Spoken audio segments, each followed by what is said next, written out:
Welcome back to the BTS Happy Hour podcast. I'm your host, Andrea. With me, as always, is Morgan. Hey, what's up? RM posted to Weverse on November 11th. He wrote two separate Weverse moments. He said, "I did the cleaning wrong today." He's talking about cleaning his computer. "The audio of the files I've been working on for over a year got deleted. This can't be true. I did my best. It was almost done. The worst day out of this year. Because I'm sad, leaving this note as a moment."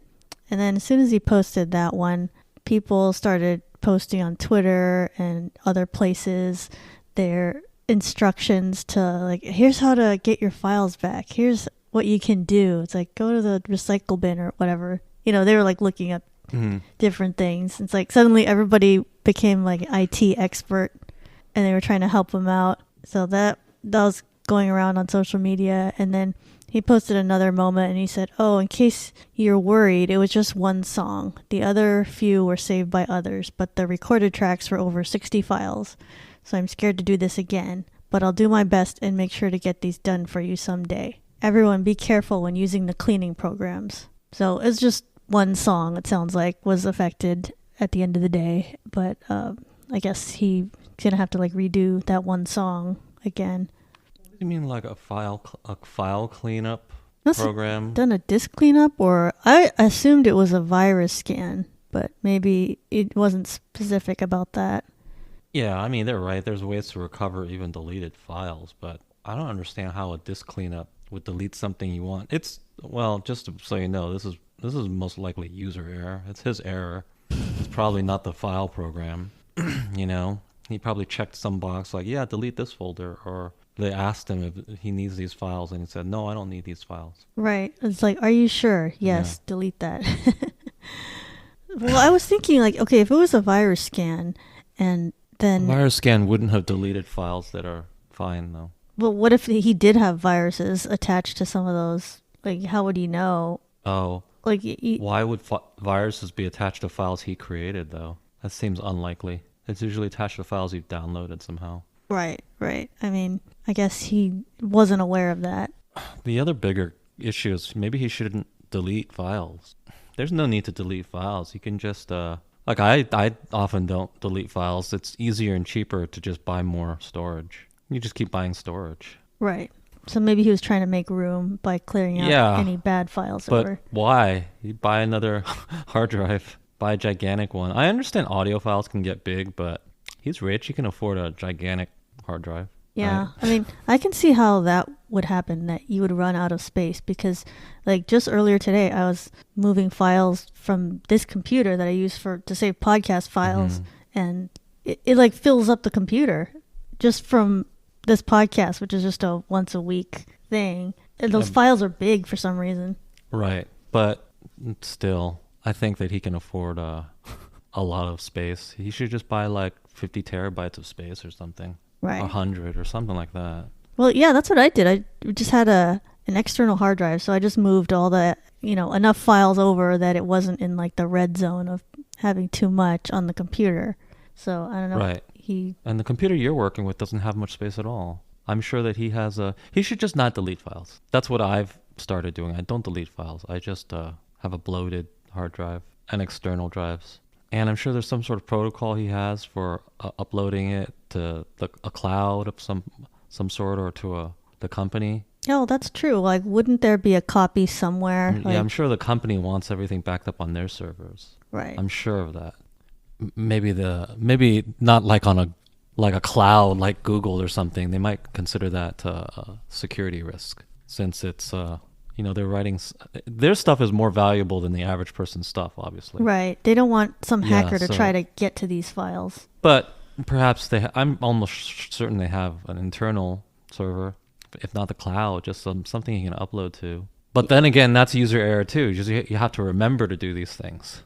But what I didn't understand is, like, why is RM doing all his own IT stuff? Like, don't they have IT department at HYBE, and shouldn't they be helping him with this kind of thing? It's like technical. Yeah, but this did remind me of this previous time where BTS was being interviewed. They were on like a variety show or something, and back then is when they lived in a dorm and they only had like 2 shared computers that they use, and they were saying, okay, RM mostly uses this one computer, and then J-Hope was like, yeah, but it always seems to be filled with viruses, and then they all laughed because they were like implying like he's downloading porn, Right. that's why there's so many viruses.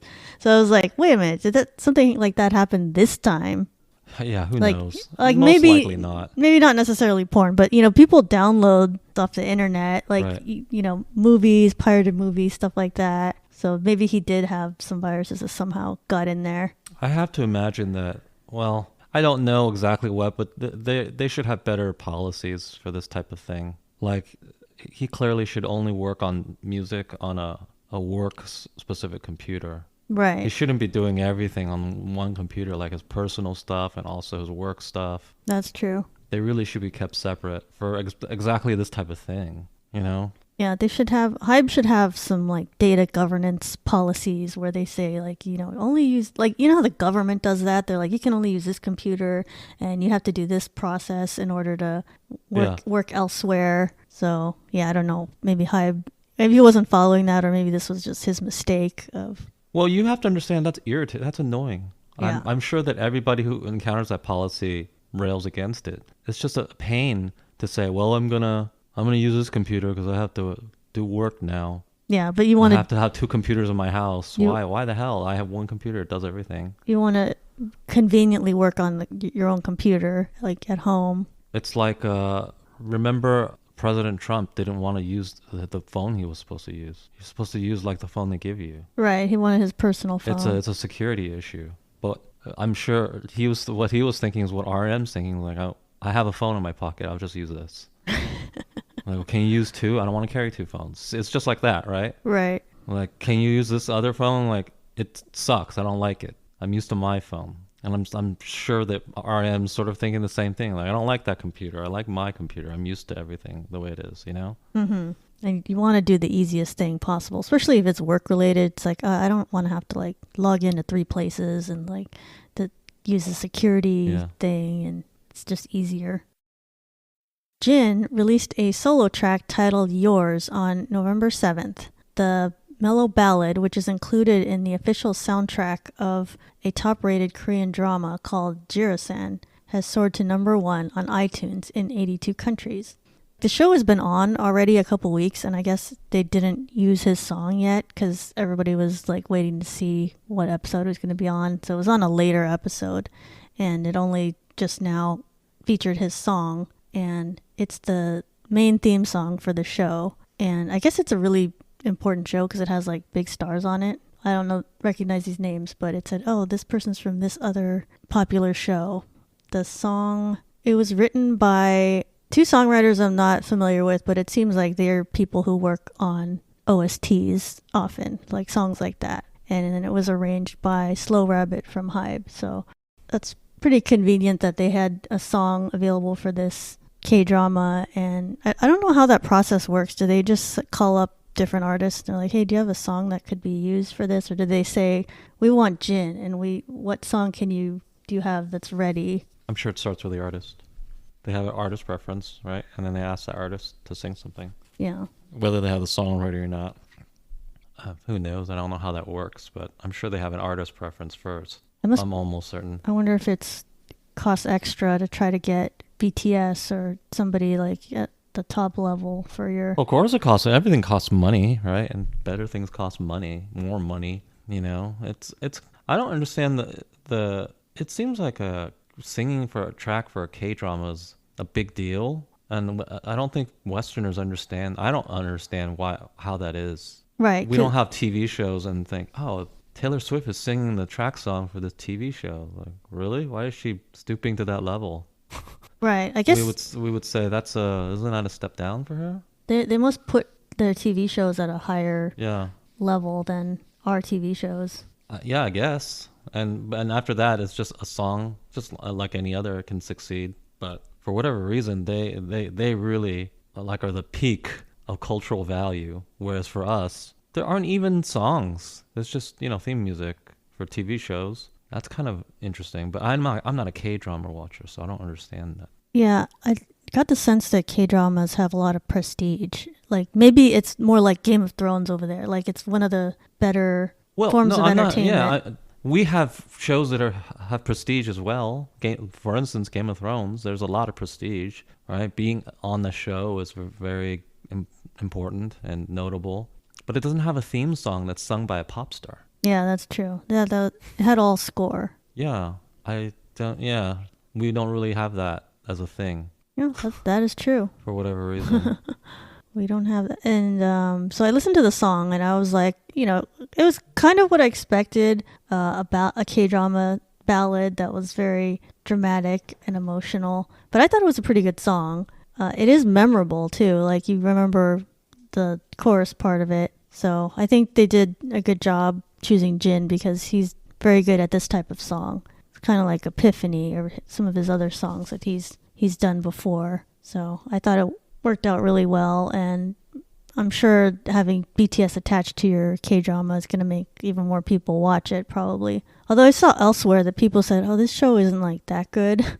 Like it's not. My impression of K-dramas is that they're not that good. I know that's like maybe a controversial, but aren't they like borderline soap operas or like telenovelas? Yeah, that's what I thought. My impression is it's not exactly prestige TV like a Game of Thrones or something, you know? Yeah. They're just kind of like a entertaining melodrama. That's why I'm surprised that there's so many big artists that do OSTs. Yeah. I guess it's just a good outlet for them, and there's like a mutual benefit for the show Right. and for the artist.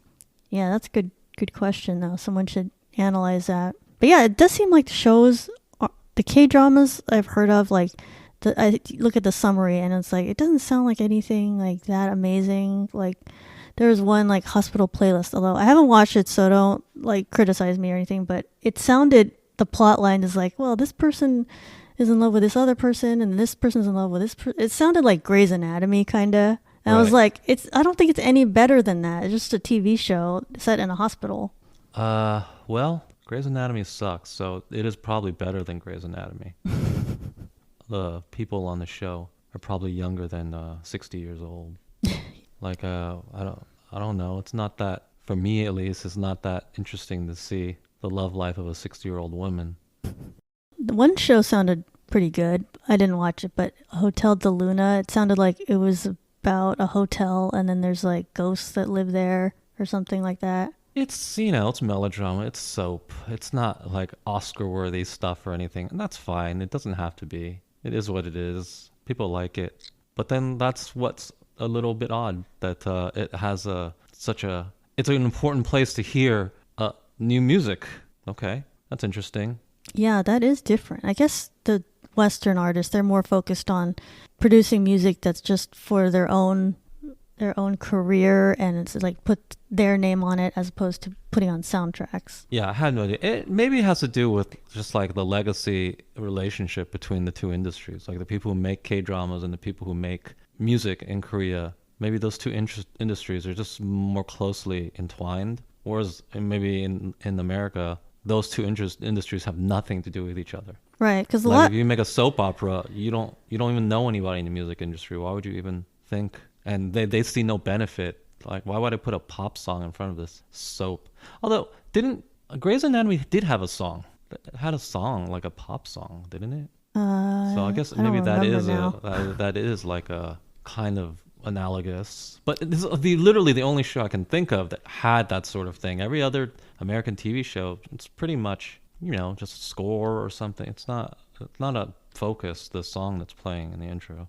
I was thinking maybe part of it is that a lot of idols, they do multiple talents, like they sing and they act. So maybe these shows, they want to get those idols on there for acting, but then also they make deals for songs. Like it's all intertwined. Mm-hmm.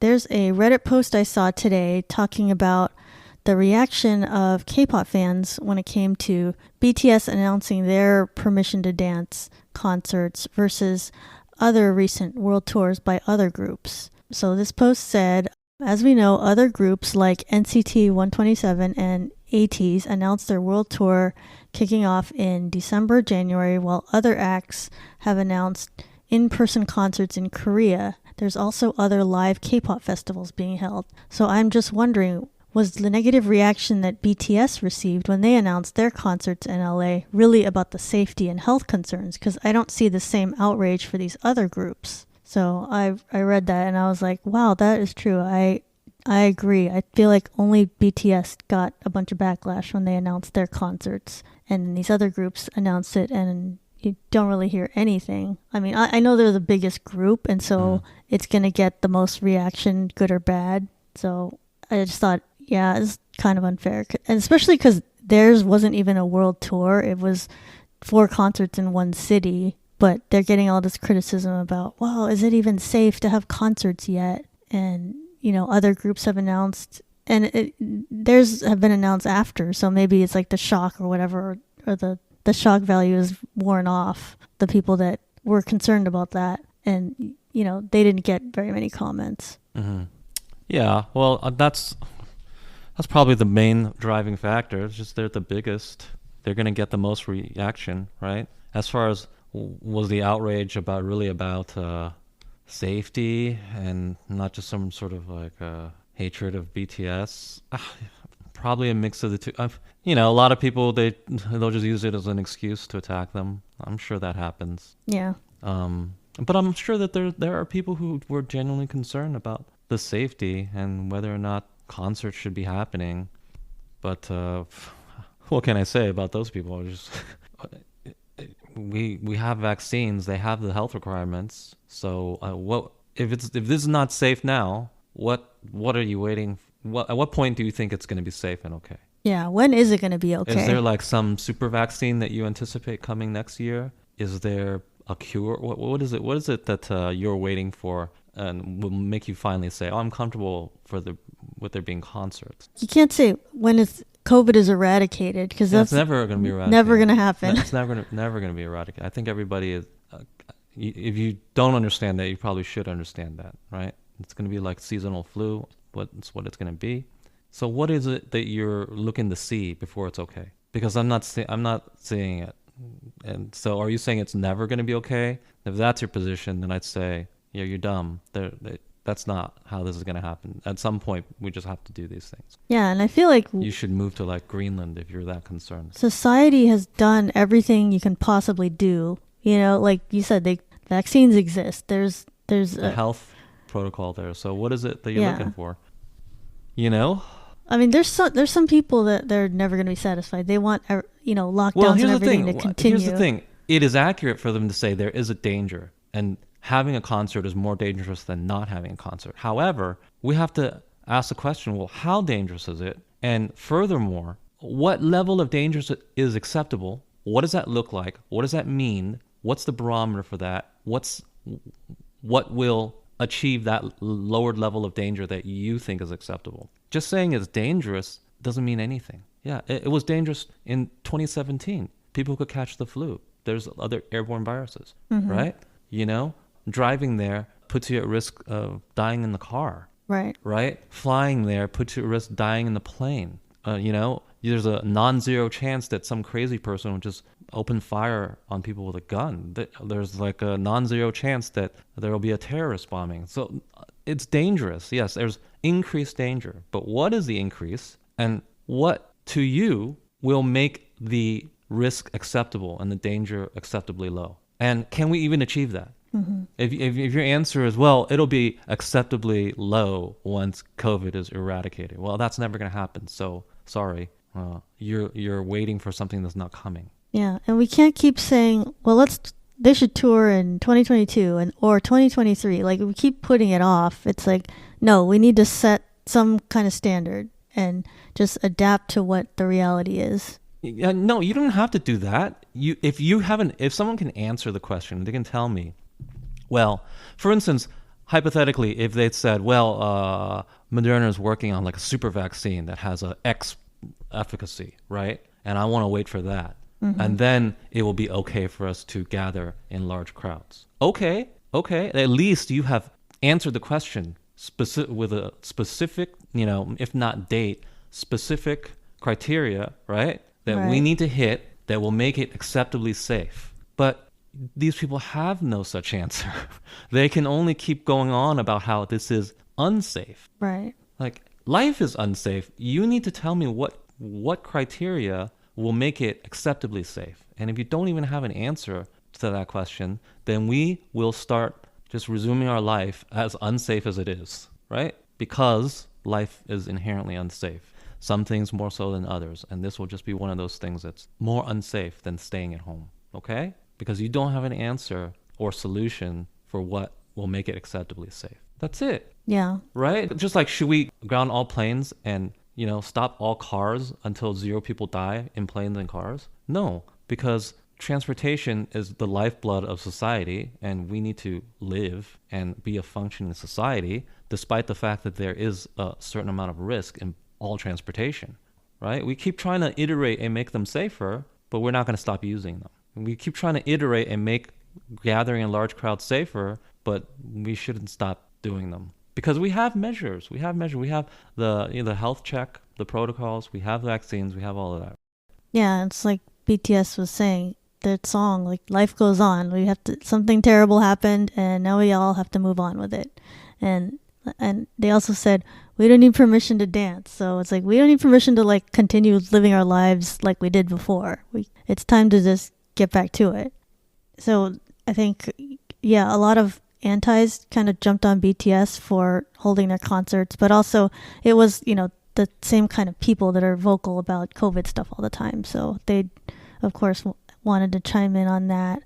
But I think maybe it's good that BTS was the first one to announce this, because then they just took all the heat, and then, the other groups didn't face that much criticism. And really, nobody should face any criticism for this, for just holding concerts like normal, because that's what everybody is doing around the world.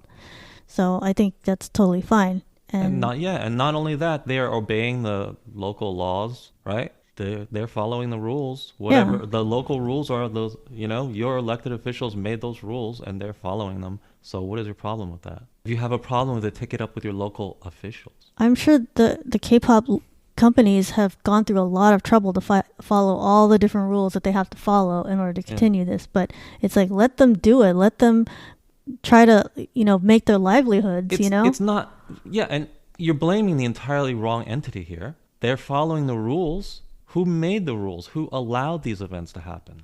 If you think the events themselves should not happen at all, clearly you have a problem with the local officials. Take it up with them, right? All right, that's true. And then maybe you say, well, I don't live in LA, so they're not my local officials. Like, well, good. So your opinion doesn't count.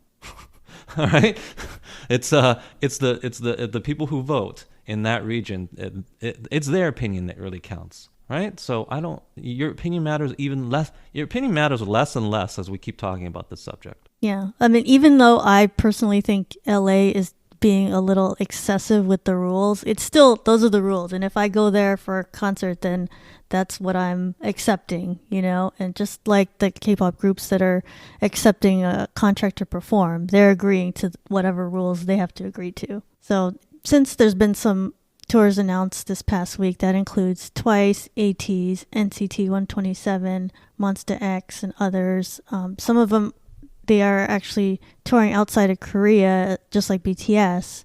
So what was notable to us is that Twice has announced their 4th world tour on November 15th, and they are going to be stopping in the US at the very beginning of their tour. So that's pretty exciting, because I've never seen Twice in concert before, so I wonder what that's going to be. Yeah, I'd be interested. We'll definitely watch it. For sure, we're going to watch it. Probably the Oakland one, right? So their tour starts in Seoul at the December 24th through 26th at the KSPO Dome, and then right after that they go to LA, and then, well, not right after, this is in February, but like the next dates after that are in February in LA, and then Oakland, Dallas, Atlanta, and New York. So that's very interesting that Twice is putting on their world tour. I guess it's time. I don't think they've been... It's time. They released the English single. This is their foray. It's time to see if it's going to work here. And they've had multiple albums during pandemic, so they have a lot of music. And their latest album is super good. It's perfect for this market, I think. Yeah, I think that Their latest, Scientist is really good. Scientist is a really good track. This might be one of my favorite tracks they've I ever like put the out. Feels as well. The Feels is also one of my favorite tracks. It's a good set of songs for them to play in the US. Yeah, they have a lot of English now. It's not even the English, it's just the sound. Whereas their early music, even though I like it, even though a lot of people like it felt a little specific to K-pop. It was very bubblegum. Now it's I feel like they are in a more assured position. Just the latest video feels like they've kind of hit that sweet spot of maintaining the sort of like the cute concept that they grew up with, but then a more mature version that is accessible to a lot of people, specifically Western audiences. It doesn't sound so, oh, this is weird. It's kind of weird. It's like K-pop. The sound is, if I could compare it to something, it kind of feels like early Katy Perry. That's what The Scientist sounds like to me, which will play in America, obviously. That's popular here. Even now, I'm sure it will be successful. The Feels, same thing. It's not weird like alcohol free or whatever, or Oh, that's true. Yeah. just there are other mature songs. I just feel like they still felt foreign.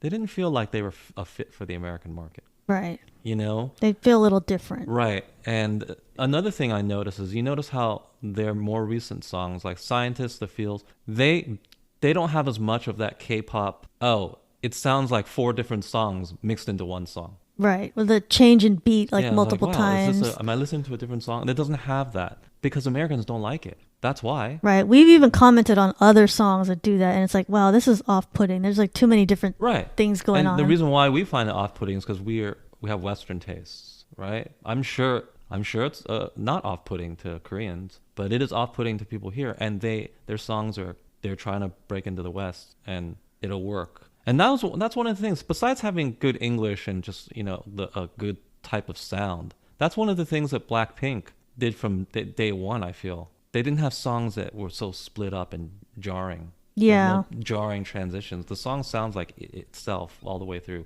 consistently. So this is a perfect time for them to tour. We'll go see it, and they just feel like they've landed on their identity. It's more self-assured. It's not like they're groping for, oh, what are we? Are we this? Are we that?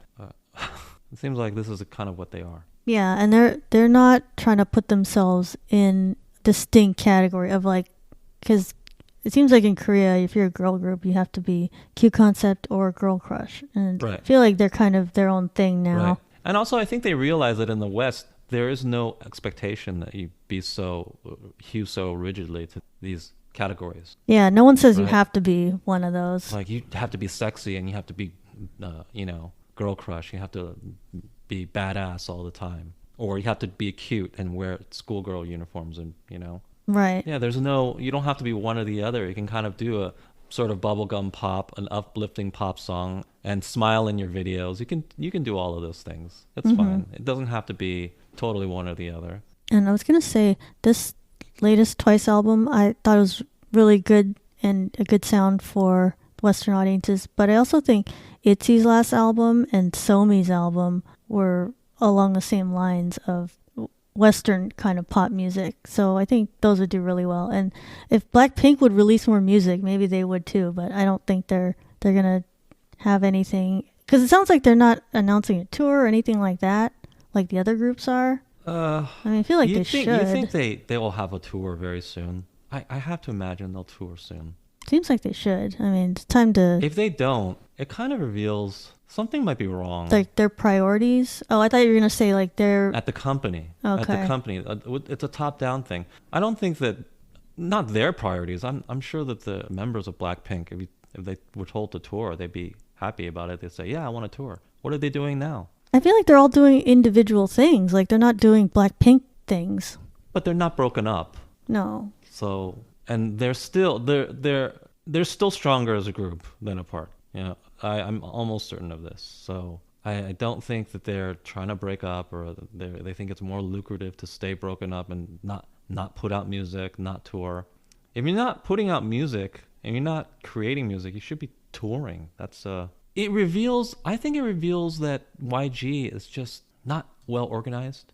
Remember that when we say, "Oh, you should tour," you should go and tour. well, there's no just go on tour. It's not a button you press. It's not like shooting off an email. There's a lot of stuff that has to happen. Like, where can we go? What venues are available, et cetera, et cetera. Like, Yeah. you know, putting together a show, choreography, staff, et cetera. It's a lot of advanced There's planning. a lot of production that goes into this, and I feel people are just not on top of their jobs at YG. And this may be kind of a tip of the iceberg indication of this deeper problem that they have, right? I know it sounds weird, but it literally could just be people are just not on top of it, and they didn't look into touring, securing locations, or anything like that. Yeah. It seems like a lot of the companies were like really trying to be prepared for when the pandemic would be over and was probably putting a lot of these plans in place, but I don't really see that happening with YG groups. I Right. see all the other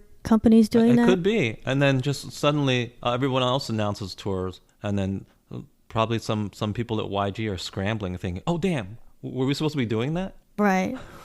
Right? People can tour already? Oh, somebody Like, I didn't know that. go call around. Like, well, now you're kind of late to the game. Yeah. Dates are filling Yeah. up.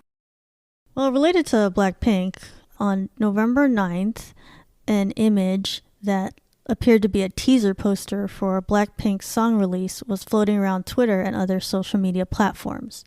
So, according to the teaser poster in question, the title of this new song was Ready to Love. And Ready to Love, Ready for Love, I don't know, one or the other is the title, is known as a song partially released to fans through their Netflix documentary, Blackpink Light the World. And so people thought, well, this is that unreleased track that we haven't fully heard of, and now there's going to be a comeback. And, you know, it sounded exciting to people, and they're like, is this legit? And then, like, people weren't sure.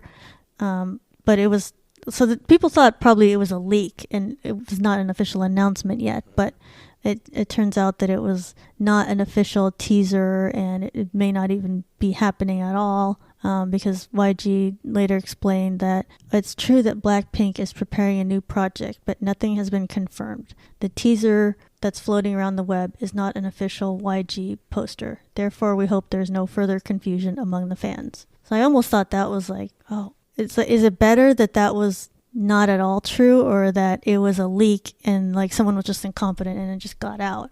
Because it got people's hopes up, and then now they're like, well, I guess they don't have a comeback soon. Well, I guess it would be better if it was a leak, so they'd have something coming, but they don't. Yeah. You know, I don't get the sense that they're long suffering fans waiting for music. Lisa just came out with stuff. Why are you not happy with that? That's fine. That was pretty recent. Yeah, so they have content coming out, and it's not like the bad old days like 2019 or something, okay? Right. When Blackpink had nothing for a long time. They have stuff coming out. I think this is just people are just still, they're under this impression that they never do anything, they never release anything. It's just they'll never shake that image. Right. But like, it's not true anymore. They release content. Remember that even that they like release content way more often than Western artists. Mm-hmm. So if you're a Korean fan, I guess I can understand you want way more content to come up very often. But I don't understand these fans. Just like, come on. You should be used to this sort of schedule. When was the last time like Taylor Swift released something new? Pretty recently, actually. But if she were a K-pop artist, she would have this image of never releasing anything, right? Right. Yeah, only because she is re-recording her albums. Like, before all that happened, her albums would be like 2 or 3 years apart. Yeah, which is fine. It's normal. Yeah, Blackpink is fine. Except for maybe their management not being the best. But as far as releasing content, they've been way better than before.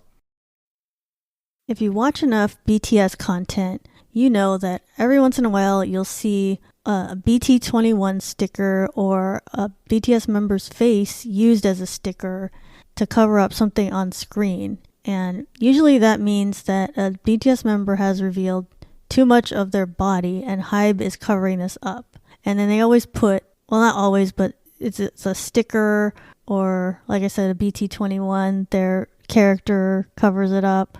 Or if you see on In the Soup, now they've invented this new way to cover up. They put on like a fake CG shirt and it says Artist Protection CG.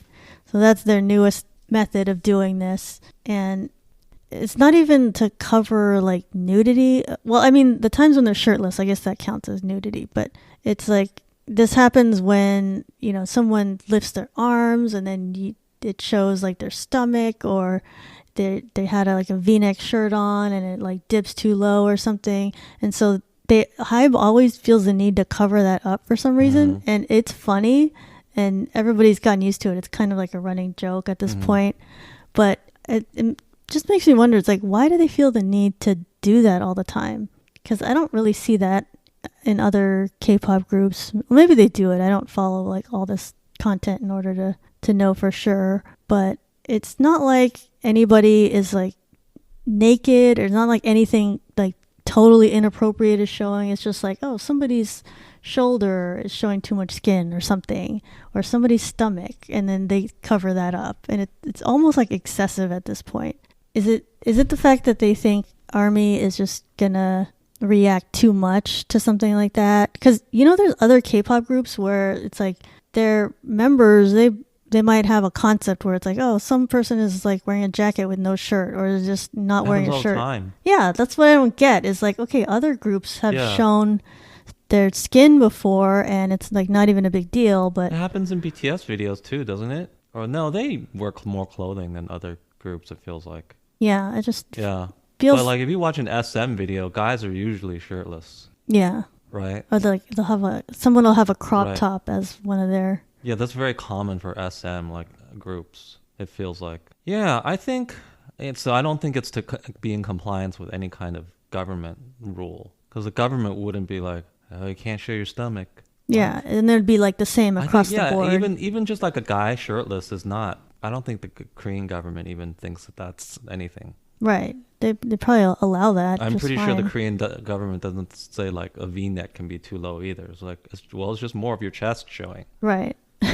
Which is fine. Your whole chest can show. You're a guy. So yeah, I think it might have to do with just like say-sangs and stuff that maybe... I think that's probably the explanation for it. I don't think it's a good solution though, because when you overly censor stuff, it almost makes it seem dirtier than it was. Right. Oh, now it's like some shameful thing that needs to be hidden. It's like, it's just a V-neck shirt, right? Yeah, and sometimes they do it and like the fans are just like puzzled. They're like, what's even being covered up? Right. It's just like in the middle of his chest or something. It's like, that isn't anything. It almost makes it seem like, oh, there's something that was there or something like that. It seems more forbidden and dirty than if you cover it up. Right. Just like if you're beeping people's words like constantly, it sounds like they're swearing all the time, right? Even if they weren't, but you don't know that. You think that something needed to be censored. Right. And what you're imagining is probably worse than what it was.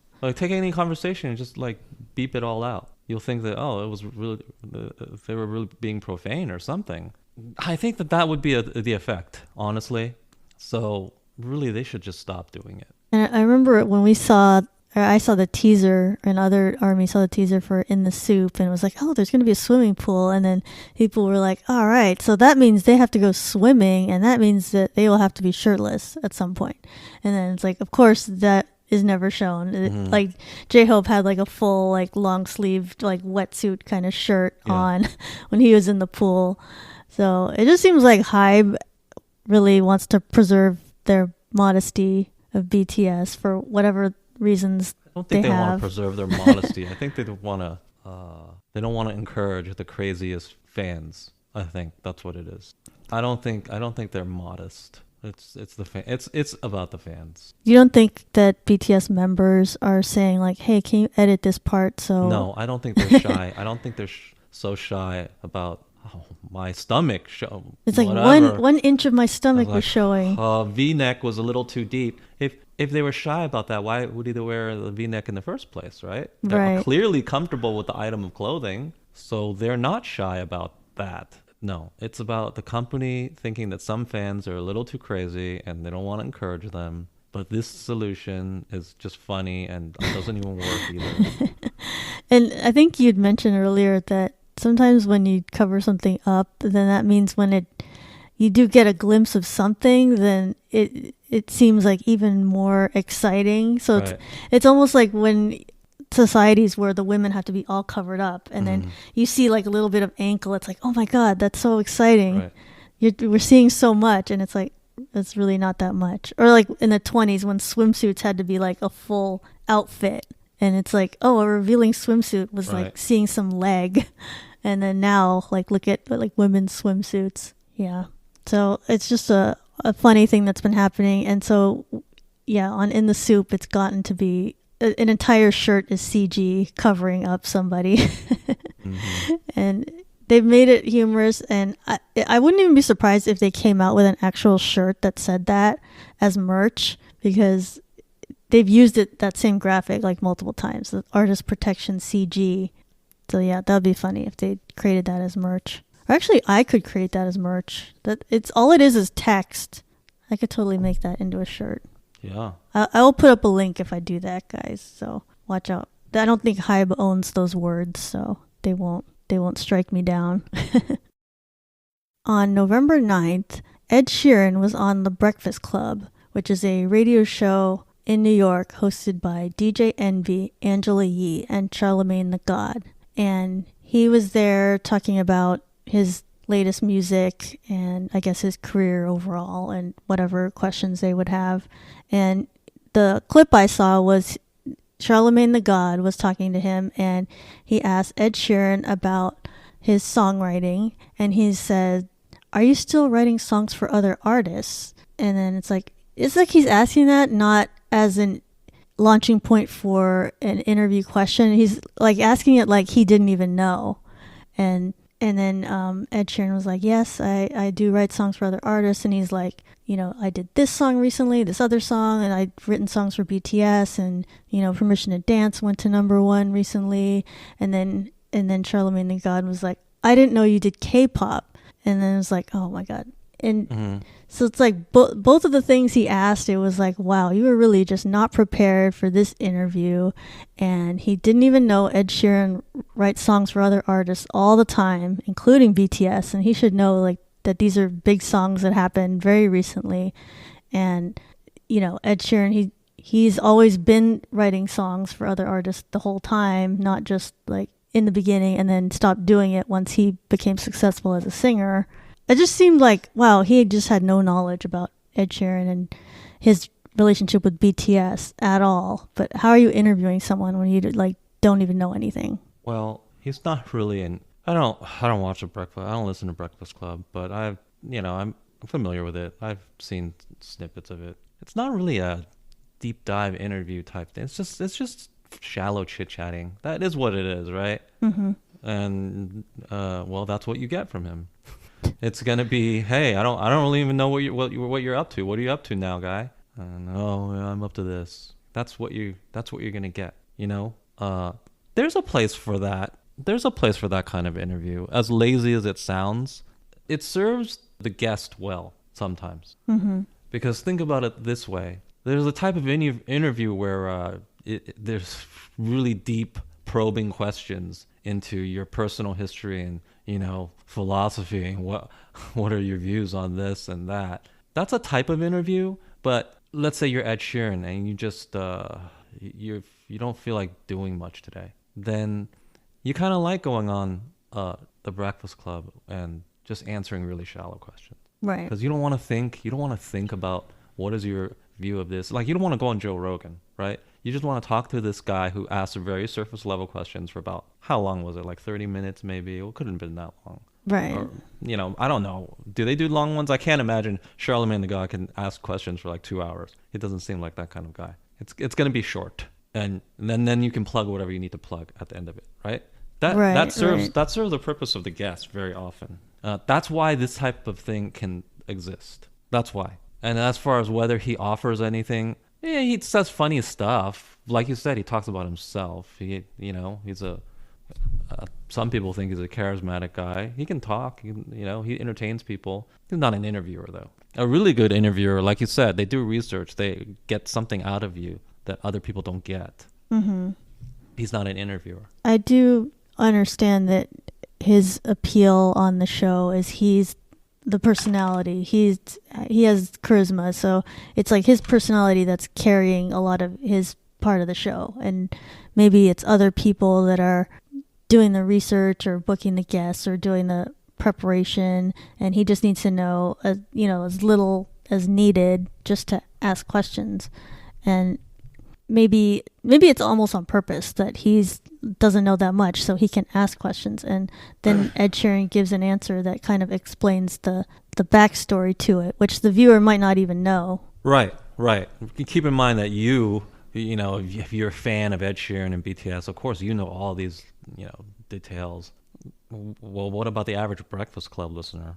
Right, they wouldn't know. I bet you anything they don't know that Ed Sheeran writes K-pop songs. So he is sort of a proxy for the average listener of that show to ask these questions. And there's other types of interviewers that are like this. Like when comedians interview you, they often don't know anything. It's not about getting some deep personal answer out of you. It's just about saying something funny and being entertaining and having a back and forth that's lively. Yeah, and I think that although Charlamagne the God is not a comedian and he's not that entertaining to me, I think that's what they believe he is. But I think when it's like Conan O'Brien or Jimmy Fallon, like when they have a question like that where it's like it's a setup question, but it's like they actually know the answer to what they're asking. Mm. Whereas I think Charlamagne the God like really didn't know. Yeah, he really doesn't know. But then here's the thing. It achieves the same purpose, right? Yeah. It achieves the exact same thing. So that is his role, just to ask these shallow questions. And yeah, it seems a little bit offensive, like, oh, you don't even know that K-pop is... Yeah, he doesn't know. He doesn't listen to K-pop, He doesn't even understand what it is, probably. And it probably is just an actual surprise to him that Ed Sheeran wrote a BTS song. It's like you, Ed Sheeran, you worked with Koreans? Okay. Right. So his ignorance is... I think it actually serves the show. Yeah, at least he gives a genuine reaction to finding this out. Right. In the moment. Well, the example you gave, like Jimmy Fallon, his interviews are terrible because he asks these surface level questions, but it's also not even authentic because he'll ask and then he'll know, and it just all sounds so fake. That's true. Right? He doesn't mask it the best, like making it sound all organic. But I think Army appreciates Jimmy Fallon because, like, of course he knows everything about BTS. When he's interviewing them, he already knows, like, generally what they're going to say. It's not going to be anything unpredictable. But, yeah, then he knows the outcome, though, and it may not be as exciting or of an interview as, I guess, The Breakfast Club, which is a very popular show, so there must be something to what they're doing, And I think Ed Sheeran handled this interview really well, though, even though... I mean, I don't know if he expected that or didn't expect it, but he's able to answer any kind of question. It sounded like he gave a very good background of what happened. Like, he didn't seem like caught off guard or anything, like, oh, he expected to have the host know all that already. So I think he handled that interview really well and explained BTS in a very positive way and his work with them. And so, yeah, I think it did end up a decent interview with his answers. So, I mean, maybe this wasn't a negative thing, but just the way Charlamagne the God conducted it, it was like... Well, BTS fans are just... You have to admit, you're just offended that he doesn't know anything about BTS. He doesn't care about them. But the thing is that is his role on this show, to just sort of be the ignorant guy asking about stuff. Right. And the other part that I wanted to point out is that Army does often complain about the bad interviewers that BTS has to deal with, and that does happen. But then they always blame that on, that's xenophobia, that's this or that against BTS. But then you see, okay, well, Ed Sheeran has to deal with an interviewer like that who doesn't know everything about him, so clearly that's not xenophobia. That's just, the interviewer not knowing everything about Ed Sheeran. It's just either on purpose or not, but there's no racial element to it. It's just like that's the level of preparation they have, and it's not any slight against BTS then when it happens to them, because it happens to everybody else too. So I just thought, okay, that is something that I hope people can take away from this too, is that, okay, BTS Just because they get a bad interview, that doesn't mean someone is xenophobic or racist or whatever. It's just... He just doesn't care. Yeah. That's, not everybody's going to care about your stuff. It's fine. But think about it this way. There might have been some people who are Ed Sheeran fans, and then they found out something new. And they said, oh, maybe I'll listen to this BTS song. Mm-hmm. That's possible. Yeah, I'm sure Ed Sheeran fans, maybe they didn't know all of that either. Thank you to our guest, Morgan. You can listen to BTS Happy Hour on Amazon Music, Spotify, Apple Podcasts, and other podcast platforms, or visit btshappyhour.com. If you like the show, please take a moment to rate, review, and subscribe. New episodes weekly. Follow us on Twitter, Instagram, Facebook, and Weverse. If you've listened all the way to the end of the episode, congratulations on being a true fan of the podcast. And in honor of RM's computer trouble this week, comment with a floppy disk emoji on our latest Instagram post. Until next time, this has been BTS Happy Hour. Thanks for listening, and remember, make every hour a happy one.